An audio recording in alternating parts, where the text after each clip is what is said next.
I've always loved working with wood. Even as a child, I used to have a penknife and pick up a stick and just whittle it down almost to nothing, not really making anything. A lump of wood is a lump of wood until you see what's in it. You can draw in wood, you can bring out pictures, you can bring out sculptures. It's very different from, say, working with clay. The preferred wood for the vast majority of woodcarvers is European lime. It's the preferred timber because it holds a very fine detail and it's relatively simple to work with. My brother once brought me home this old big chunk of wood. I said, "Is this any good to you?" I didn't know what it was, but I thought, oh yeah, that's about the size I want for doing something. I cut it. I've made 2 lovely carvings out of it, a little otter and a bird on a branch. And it's just beautiful. And the piece of wood you would have put on the bonfires.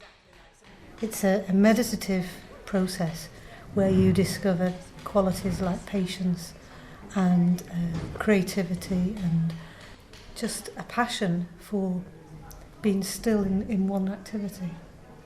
And 1 or 2 people have said, will you do me this, will you do me that? And I've never taken a commission so far because I'd rather give something that I've done away knowing that the person's going to appreciate what I've done.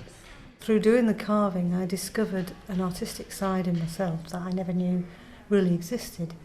And I know that I now produce stunning carvings, stunning sculptures that just impress people by their awe of what you've created. Doing this particular type of thing is a love thing.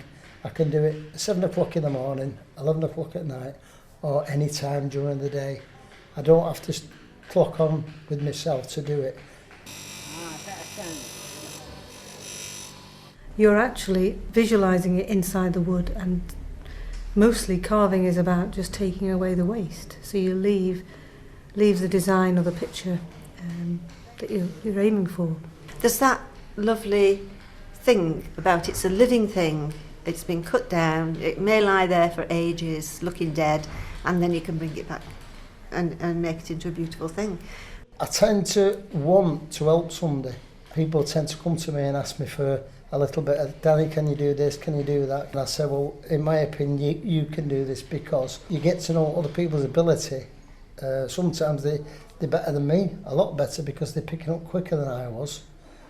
When we finally finish carving and we put something on display, what's wonderful is allowing people to touch them. Some carvings are very delicate and some we can't touch, but if we can touch as many as possible, people love to feel the hands stroking over a carving. You bring out the beauty of wood that you just never knew, and sometimes you get a surprise. Although you have a goal in mind and the sculpture's the end, the greatest joy is the fact of the process on the way to get there. And suddenly it was like, wow!